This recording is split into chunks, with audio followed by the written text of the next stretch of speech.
నడిపించేది రాజకీయ నాయకుడు, రియల్ ఎస్టేట్ వ్యాపారం. రాజకీయ నాయకుడేనా? రాజకీయ నాయకుడు బీఆర్ఎస్ పార్టీ చెప్పు, మాట్లాడరా. బీఆర్ఎస్ పార్టీ నాయకుడే. తొందరలో అవి కూడా బయటికి పెడతాం. కాదన్నా, ఇప్పుడు ఇంత పెద్ద జరిగింది, 9 మంది చనిపోయారు. డే బై డే ఎందుకు చేయాలి? ఒకసారి చెప్పొచ్చు.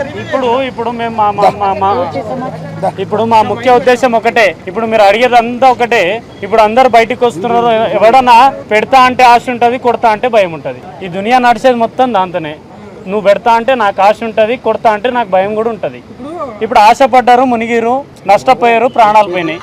ఇప్పుడు ప్రాణాలకు కూడా లెక్కలేని వ్యక్తులతోని వాళ్ళ పేర్లు ఎక్కడెక్కడ తీయాలి అందరు తీసుకొస్తూ వస్తున్నాం. ఎక్కడ గానీ భయం గానీ దేశం గానీ మాకు ఎక్కడ లేకుండా బాధితుల తరపున ఏ రోజైతే బాధితులు లేకుండా మాట్లాడుతున్నారని చెప్పేసి మాపై నిందలు వేసి మాపై కుట్ర పన్నిన రోజు నుంచి ఈ రోజు 30-40 మంది బాధితులు ఈ రోజు పిసిసి అధ్యక్షులు మహేష్ కుమార్ గౌడ్ దగ్గరికి వచ్చాం. వారి దగ్గర కూడా స్వయంగా వారి దగ్గర ఉన్నటువంటి ఆధారాలు గానీ, వాళ్ళ చెక్కులు గానీ, వాళ్ళ ప్రామిసరీ నోట్లు గానీ, వాళ్ళు ట్రాన్స్ఫర్ చేసినటువంటి అన్ని ఆధారాలతో మొత్తం వారితో చాలా చక్కగా చాలా వివరంగా వారితో మాట్లాడడం జరిగింది. వారు కూడా చాలా గొప్పగా మాట్లాడారు. ఆల్రెడీ దీన్ని అసెంబ్లీలో ఉన్నప్పుడు ముఖ్యమంత్రి రేవంత్ రెడ్డి గారే ఇంటెలిజెన్స్ ఎస్పీ గారిని పిలిపించి వారికి డైరెక్ట్ ఆదేశాలు చేయాలి. దీంట్లో ఎంత పెద్ద వ్యక్తి ఉన్నా బాధితులకు న్యాయం చేయండి, ఇది చాలా ఫేర్ ఇన్వెస్టిగేషన్ చేయాలని చెప్పేసి ఆ రోజే ప్రజాపాలన ముఖ్యమంత్రి రేవంత్ రెడ్డి గారు ఆదేశాలు ఇచ్చారని చెప్పేసి మాకు స్వయంగా ఇప్పుడే వారు కూడా తెలియజేయడం ఇది చాలా సంతోషంగా. అంటే ఇన్ని రోజులు మేము అంటే ప్రభుత్వం కూడా దీంట్లో స్పందించడం లేదు, ప్రభుత్వం కూడా చాలా డిలేగా జరుగుతుందని చెప్పేసి వారికి కూడా అడగడం జరిగింది.